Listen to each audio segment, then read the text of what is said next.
Hello friends, स्वागत है आपका हमारे चैनल झारखंड स्टडी 99 पर। फ्रेंड्स, पिछले वीडियो मैंने जो कंप्यूटर चैप्टर था उनमें थ्योरी क्लास को कवर किया है।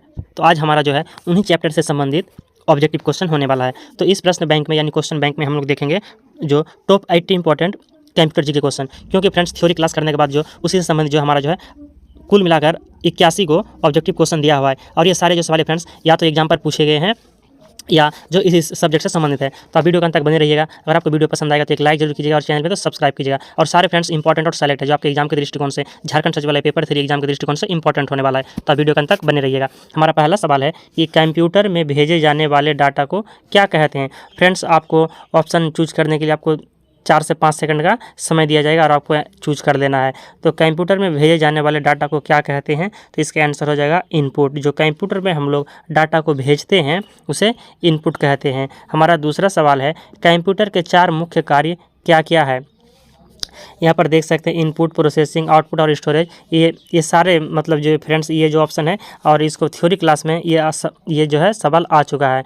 तो कंप्यूटर के 4 मुख्य कार्य क्या है, तो आप बताइए। तो इसका आंसर हो जाएगा option number 1, input, processing, output और स्टोरेज। ये कंप्यूटर के प्रमुख 4 कार्य हैं। हमारा अगला सवाल है कंप्यूटर निम्नलिखित में से कौन सा कार्य नहीं करता है। कंप्यूटर जो है कौन सा कार्य नहीं करता है, प्रोसेसिंग, कंट्रोलिंग या अंडरस्टैंडिंग या इनप्यूटिंग। तो यहाँ पर 4 ऑप्शन में से क्या आंसर हो जाएगा इसका, तो इसका आंसर हो जाएगा ऑप्शन नंबर 3, अंडरस्टैंडिंग यानी समझ। कंप्यूटर जो है समझ नहीं कर सकता जबकि प्रोसेसिंग कर सकता है, कंट्रोलिंग कर सकता है, इनप्यूटिंग कर सकता है, जबकि अंडरस्टैंडिंग करना कंप्यूटर कार्य नहीं है।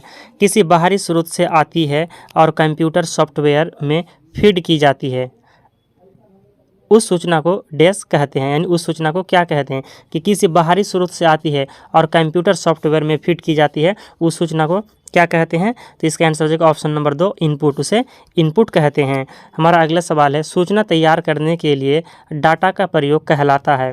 सूचना को जब तैयार करते हैं तो उसमें हम डाटा का प्रयोग करते हैं, तो वह डाटा का जो प्रयोग करते हैं तो वह क्या कहलाता है, तो प्रोसेसिंग कहलाता है। ऑप्शन नंबर 3 राइट आंसर हो जाएगा प्रोसेसिंग। और ये जो सवाल है फ्रेंड्स RBI ग्रेड बी में 2013 में पूछा गया सवाल है। और इसी तरह के सवाल फ्रेंड्स आपको एग्जाम पर आएंगे। और यह जो हमारा फ्रेंड्स कंप्यूटर का सीरीज चल रहा है, इस सारे बुक पे जितने सारे थ्योरी और ऑब्जेक्टिव क्वेश्चन है सारे चीज़ को कवर किया जाएगा। तो आपको हमारे चैनल से जुड़े हुए रहना कंप्यूटर की, ताकि आपकी कंप्यूटर की तैयारी अच्छी तरह से हो सके।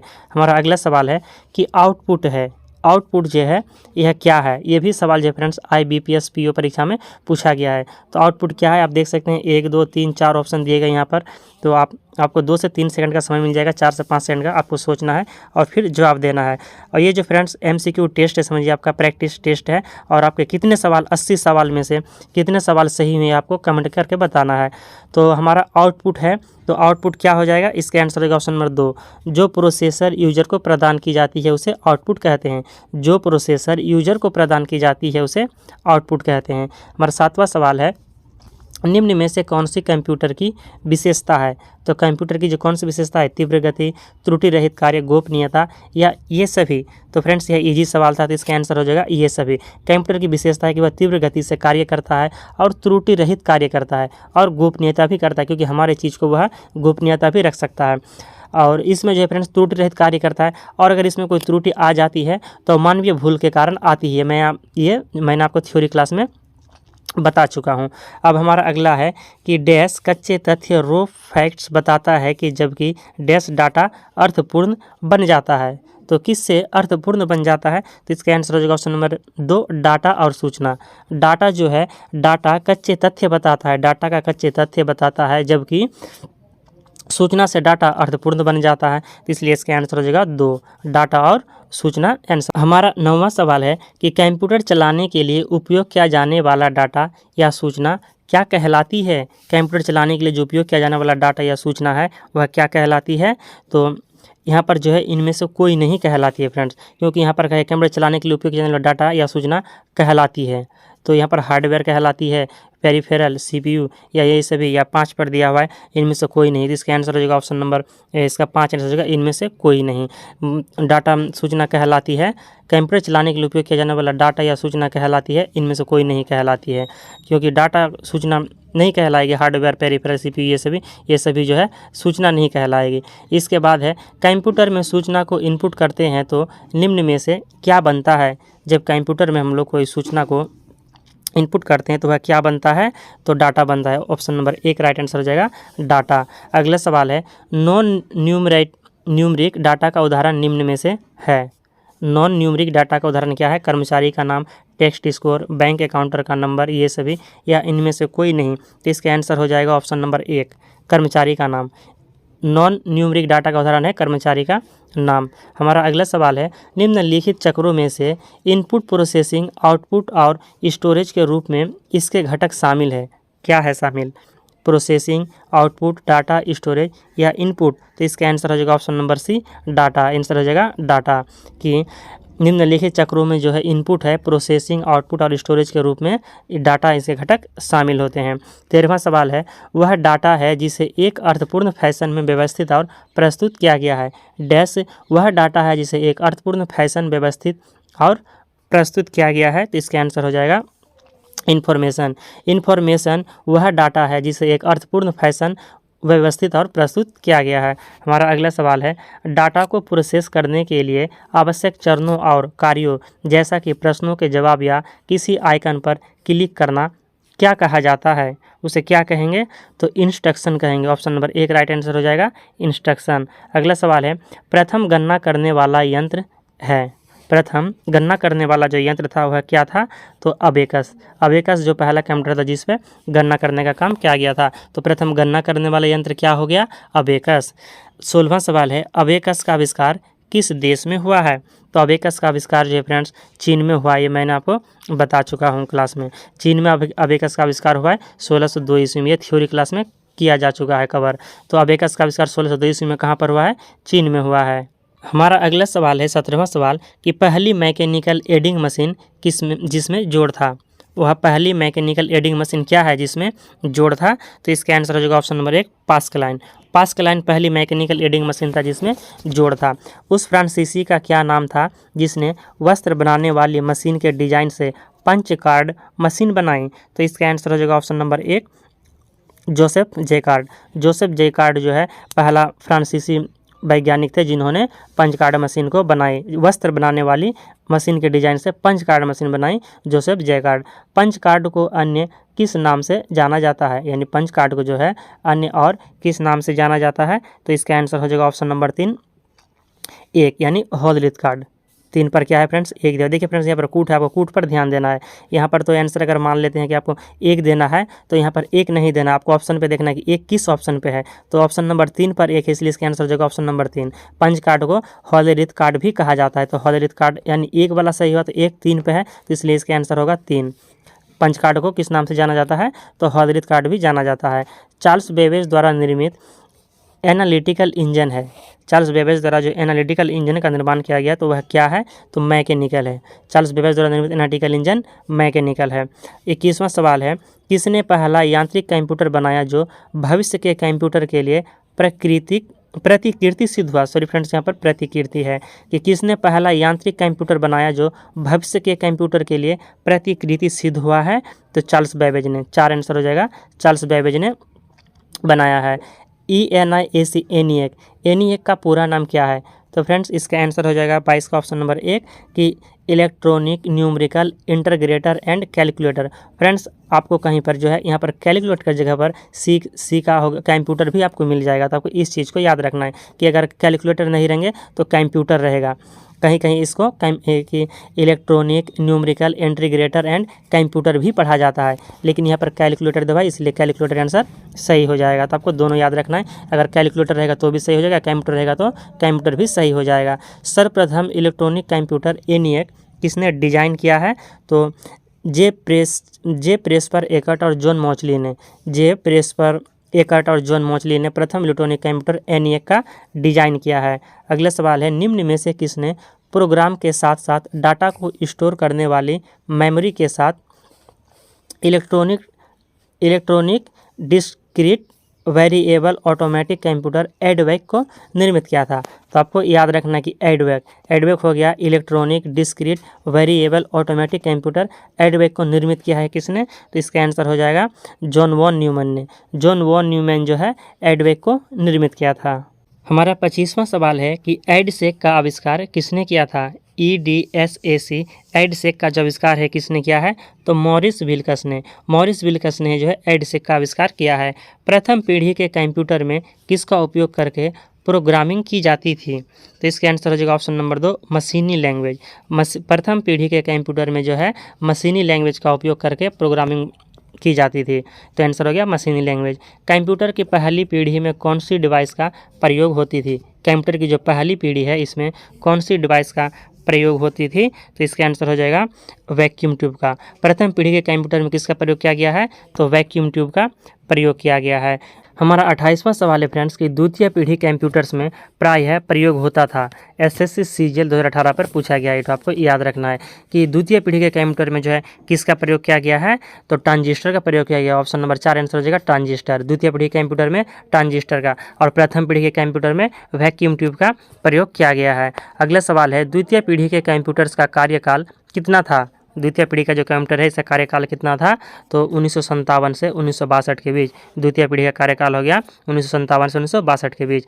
तृतीय पीढ़ी के कंप्यूटर्स का कार्यकाल कितना था? अब है तृतीय पीढ़ी का, तो तृतीय पीढ़ी का कार्यकाल हो जाएगा 1963 से 72 के बीच। यहाँ पर प्रथम पीढ़ी का हो गया द्वितीय पीढ़ी के कंप्यूटर्स का कार्यकाल कितना था? 57 से 62 और यहाँ पर तृतीय हो गया 63 से 72। आपको याद रखना है। और ये जो सारे फ्रेंड्स यह थ्योरी क्लास पर कवर किया जा चुका है। अगर आप थ्योरी क्लास देखे होंगे तो आपके सारे सवाल अधिकतर जो है सही होने की संभावना रहेगी। अब अगले सवाल की ओर चलते हैं। फ्रेंड्स अगर आपको वीडियो पसंद आएगा तो लाइक जरूर कीजिएगा और वीडियो को फ्रेंड्स अपने दोस्तों में शेयर भी कीजिएगा। अब है हमारा 31वां सवाल कि तृतीय पीढ़ी के कंप्यूटर किसके द्वारा बनाए गए थे?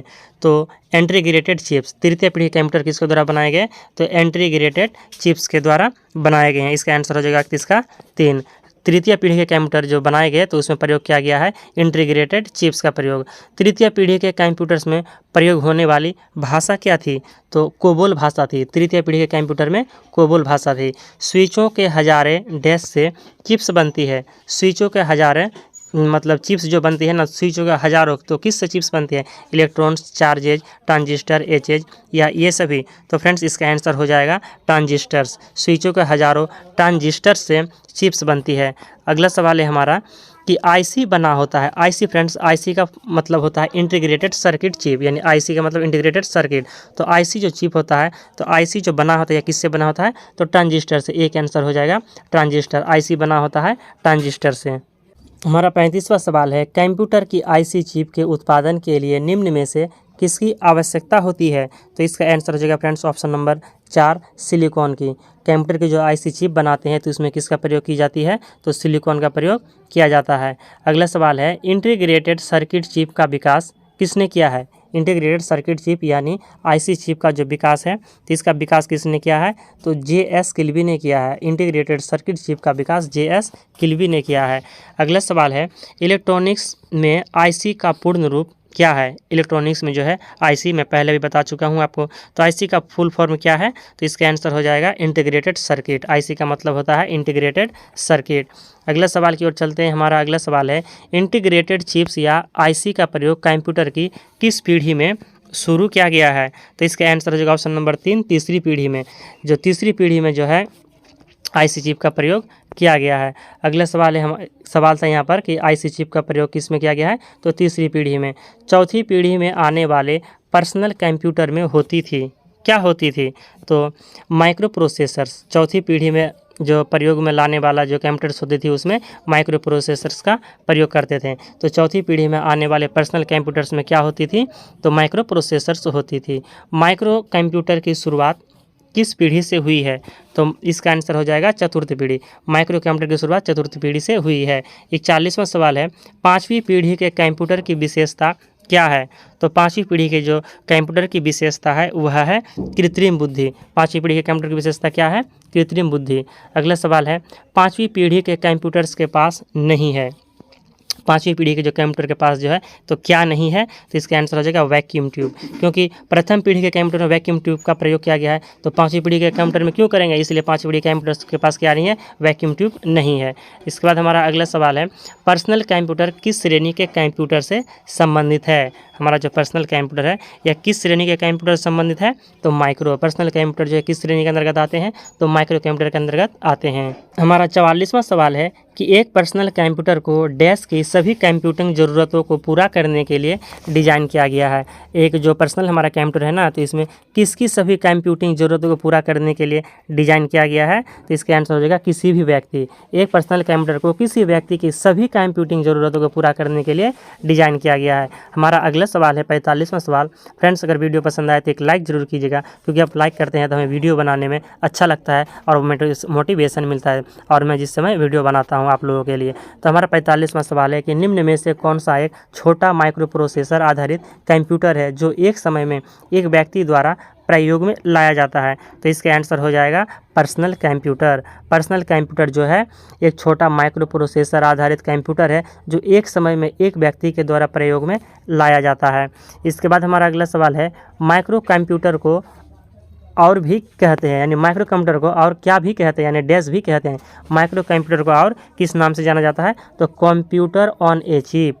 Computer on a chip, micro computer को कंप्यूटर ऑन ए चिप भी कहते हैं। अगला सवाल है, ऐसे कंप्यूटर जो पोर्टेबल होते हैं और यात्रा करने वाले प्रयोक्ताओं के लिए सुविधाजनक होते हैं, उसे क्या कहते हैं, तो लैपटॉप कहते हैं। ऐसे कंप्यूटर जो पोर्टेबल होते हैं और यात्रा करने वाले प्रयोक्ताओं के लिए सुविधाजनक होते हैं वह लैपटॉप कहलाता है। SBI क्लर्क में यह सवाल पूछा गया है। इसके बाद है अगला सवाल, निम्न में से किसे पोर्टेबल कंप्यूटर माना जाता है। Mini computer, mainframe computer, PDA, work station या इनमें से कोई नहीं। फ्रेंड्स, मैं चारों ऑप्शन को, पांचों ऑप्शन को इसलिए नहीं पढ़ता हूं ताकि आपका जो समय है ज़्यादा नहीं लगे और जल्द से जल्द आपका जो है वीडियो कंप्लीट हो जाए, और ताकि आपका समय बचेगा तो आप दूसरे सब्जेक्ट को अच्छी तरह से पढ़ सके। इसलिए समय बचाने के लिए ही मैं चार ऑप्शन को नहीं पढ़ता हूँ, नहीं तो वीडियो काफ़ी लंबा हो सकता है और बड़ा भी हो सकता है। तो हमारा 48वां सवाल था कि किसे पोर्टेबल कंप्यूटर माना जा सकता है, तो इसका आंसर हो जाएगा PDA। PDA जो है यह एक पोर्टेबल कंप्यूटर है। अगला सवाल है हमारा, कौन सा डिवाइस उपकरण हैंड हेल्ड ऑपरेटिंग सिस्टम का इस्तेमाल करता है। कौन सा डिवाइस या उपकरण है जो हैंड हेल्ड ऑपरेटिंग सिस्टम का इस्तेमाल करता है, तो इसका आंसर हो जाएगा PDA। 50वां सवाल है, कई घरेलू उपकरणों में निर्मित छोटे और सस्ते कंप्यूटर किस प्रकार के होते हैं। कई घरेलू उपकरण में जो निर्मित छोटे और सस्ते कंप्यूटर जो है वह किस प्रकार के होते हैं, तो माइक्रो कंप्यूटर। और ऑप्शन नंबर 3 राइट आंसर हो जाएगा माइक्रो कंप्यूटर। अगला सवाल है, desktop computers, laptop computers, tablets और स्मार्टफोन्स विभिन्न प्रकार के डैश हैं, तो ये सब क्या है, तो इसका आंसर हो जाएगा माइक्रो कंप्यूटर्स का ही उदाहरण है। यानी ये सारे के सारे क्या है, माइक्रो कंप्यूटर्स है। Desktop computers, laptop computers, tablets और स्मार्टफोन्स विभिन्न प्रकार के माइक्रो कंप्यूटर्स के उदाहरण है। हमारा 52वां सवाल है कि निम्न में से किस प्रकार का कंप्यूटर डिजिटल घड़ी में पाया जाता है, यानी डिजिटल घड़ी में किस प्रकार का कंप्यूटर पाया जाता है, तो एम्बेडेड कंप्यूटर। 2 आंसर हो जाएगा एम्बेडेड कंप्यूटर। अगला सवाल है, निम्नलिखित में से कौन सा सबसे तेज और सबसे छोटा कंप्यूटर है जो मस्तिष्क की तरह कार्य करता है, तो इसका आंसर हो जाएगा क्वांटम कंप्यूटर। क्वांटम कंप्यूटर जो है यह सबसे तेज और सबसे छोटा कंप्यूटर है जो मस्तिष्क की तरह काम करता है, तो वह है क्वांटम कंप्यूटर। अत्यधिक सूक्ष्म स्तर पर डिवाइसों का निर्माण करने हेतु नैनो स्ट्रक्चर्स के प्रयोग पर विचार करता है, तो कौन विचार करता है, तो नैनो टेक्नोलॉजी। नैनो टेक्नोलॉजी अत्यधिक सूक्ष्म स्तर पर डिवाइसों का निर्माण करने हेतु नैनो स्ट्रक्चर्स के प्रयोग पर विचार करता है। अगला सवाल है हमारा, क्लाइंट सर्वर सिस्टम में किस प्रकार के कंप्यूटर क्लाइंट कंप्यूटर होते हैं। क्लाइंट सर्वर सिस्टम में किस प्रकार के कंप्यूटर क्लाइंट कंप्यूटर होते हैं, तो इसका आंसर हो जाएगा option number 2 mini computer. Mini computer जो है क्लाइंट सर्वर सिस्टम में क्लाइंट कंप्यूटर होता है मिनी कंप्यूटर। प्रथम मिनी कंप्यूटर क्या था, हमारा जो है प्रथम मिनी कंप्यूटर क्या था, तो PDP-8 जो है प्रथम मिनी कंप्यूटर था। निम्नलिखित में से कौन सा कंप्यूटर बड़ा तथा महंगा होता है, वह हजारों यूजर्स के डाटा को एक साथ प्रोसेस कर सकता है, तो main frame computer. Option number 2 right answer हो जाएगा main frame computer. Main frame computer जो है बड़ा तथा महंगा होता है और हज़ारों यूजर्स के डाटा को एक साथ प्रोसेस कर सकता है मेनफ्रेम कंप्यूटर। विश्व के सबसे पहले सुपर कंप्यूटर का निर्माण हुआ है। विश्व का जो सबसे पहला सुपर कंप्यूटर था इसका निर्माण कब हुआ है? तो 1976 ईस्वी में। ऑप्शन नंबर 2 राइट आंसर हो जाएगा 1976 में। सुपर कंप्यूटर है, सुपर कंप्यूटर क्या है? तो मेन फ्रेम कंप्यूटर का आकार और प्रोसेसिंग क्षमता में छोटे होते हैं, अधिकांश घरों में सामान्य होते हैं, या हज़ारों माइक्रो प्रोसेसर होते हैं इसमें, या लैपटॉप के ही आकार के होते हैं। तो इसका आंसर हो जाएगा कि सुपर कंप्यूटर जो है इसमें हज़ारों माइक्रो प्रोसेसर होते हैं। सुपर कंप्यूटर में हज़ारों माइक्रो प्रोसेसर होते हैं। हमारा अगला सवाल है, निम्नलिखित में से कौन सा सबसे बड़ा, सबसे तेज़ और सबसे महंगा कंप्यूटर है? तो इसका आंसर हो जाएगा सुपर कंप्यूटर। सुपर कंप्यूटर जो है सबसे बड़ा है, सबसे तेज़ है और सबसे महंगा है। कौन? तो सुपर कंप्यूटर। मेन फ्रेम या सुपर कंप्यूटर को एक्सेस करने के लिए प्रयोक्ता प्रायः किसका इस्तेमाल करते हैं? तो टर्मिनल का इस्तेमाल करते हैं। ऑप्शन नंबर 1 राइट आंसर हो जाएगा टर्मिनल। मेन फ्रेम या सुपर कंप्यूटर को एक्सेस करने के लिए टर्मिनल का प्रयोग करते हैं। मौसम पूर्वानुमान में निम्नलिखित में से कौन सा कंप्यूटर उपयोग किया जाता है? जो मौसम के पूर्वानुमान है यानी मौसम वेधशाला में किस कंप्यूटर का हम लोग प्रयोग करते हैं? तो इसका आंसर हो जाएगा सुपर कंप्यूटर। मौसम पूर्वानुमान में सुपर कंप्यूटर का उपयोग किया जाता है। भारत में विकसित परम सुपर कंप्यूटर का विकास किसने किया है? तो इसका आंसर हो जाएगा सीडेक।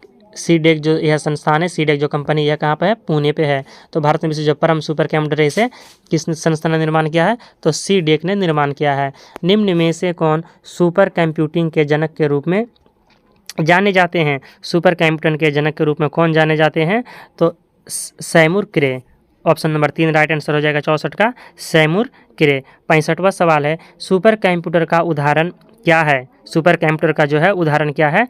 तो ये सभी आंसर हो जाएंगे। क्रे 2, इसके बाद क्रे XMP24 और इसके बाद तान्या A2, ये सभी क्या है? तो सुपर कंप्यूटर का उदाहरण है। क्रे 2, तान्या 2, क्रे XMP24 ये सभी सुपर कंप्यूटर का उदाहरण है। 1991 में भारत का पहला सुपर कंप्यूटर डैश विजय भाटकर द्वारा विकसित हुआ था। तो उसका नाम क्या है? तो परम 8000 यानी परम 8000। परम 8000 है जिसे विजय भाटकर द्वारा विकसित किया गया है। जो भारत का पहला क्या है? सुपर कंप्यूटर है परम 8000। हमारा अगला सवाल है, निम्न में से कौन सा भारत द्वारा निर्मित सुपर कंप्यूटर है? परम युवा 2 या ऑनसाफे या वेंजे या पिक्सिर। तो 4 ऑप्शन दिए गए हैं, तो आपको 4 ऑप्शन में चूज करना है कि भारत द्वारा निर्मित जो है सुपर कंप्यूटर क्या है? तो इसका आंसर हो जाएगा परम युवा 2। परम युवा 2 जो है भारत द्वारा निर्मित सुपर कंप्यूटर है। भारत में पहला कंप्यूटर कहाँ पर स्थापित हुआ था? ये सवाल फ्रेंड्स UPSSC 2016 पे पूछा गया है। तो भारत में पहला कंप्यूटर कहाँ स्थापित हुआ है? तो इसका आंसर हो जाएगा Indian statistical institute ISI Kolkata. ISI Kolkata पे जो है पहला भारत में कंप्यूटर स्थापित किया गया है ISI कोलकाता में। और ISI का फुल फॉर्म होता है Indian statistical institute. Indian statistical institute ISI का फुल फॉर्म होता है जो कि कोलकाता पे है, और यहीं पर सबसे पहला भारत का कंप्यूटर स्थापित हुआ था। हमारा अगला सवाल है फ्रेंड्स कि भारत का सबसे तेज तथा पहला multi petaflop super computer Pratyush को डैश में अनावरण किया गया था। तो इन्हें कब अनावरण किया गया है? तो Indian Institute of Tropical Meteorology Pune के द्वारा। को याद रखना है, Indian Institute of Tropical Meteorology Pune के द्वारा जो है भारत में सबसे तेज तथा पहला multi petaflop super computer Pratyush को लॉन्च किया गया है।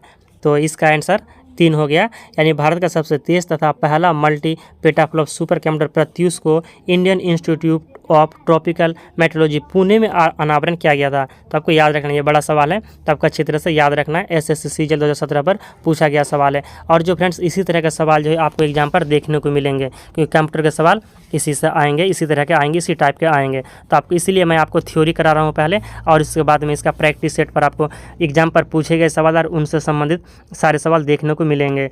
अब तो इसका आंसर क्या हो गया कि Indian Institute of Tropical Meteorology Pune में जो है अनावरण किया गया था भारत का सबसे तेज तथा पहला multi petaflop super computer Pratyush को। तो आपको याद रखना है प्रत्यूष को। विश्व में प्रत्यूष सुपर कंप्यूटर कौन से स्थान पर है? हमारा जो सुपर कंप्यूटर जो पुणे पे इसको मतलब कि पहला अनावरण किया गया है प्रत्यूष को, जो ऊपर के सवाल पे देखा, तो प्रत्यूष सुपर कंप्यूटर को जो है कौन से स्थान पर है विश्व में, जो इसका कौन सा स्थान है, तो चौथा स्थान है, प्रत्यूष का चौथा स्थान है। ऑप्शन नंबर 3 राइट आंसर हो जाएगा चौथा। वे कंप्यूटर जो भौतिक मात्राओं को मापकर उनके परिणाम अंकों में व्यक्त करते हैं वह क्या कहलाते हैं, तो एनालॉग कंप्यूटर। एनालॉग कंप्यूटर का कार्य फ्रेंड्स की वह कंप्यूटर जो भौतिक मात्रा को मापकर उनके परिणाम को अंकों में व्यक्त करता है वह एनालॉग कंप्यूटर कहलाता है।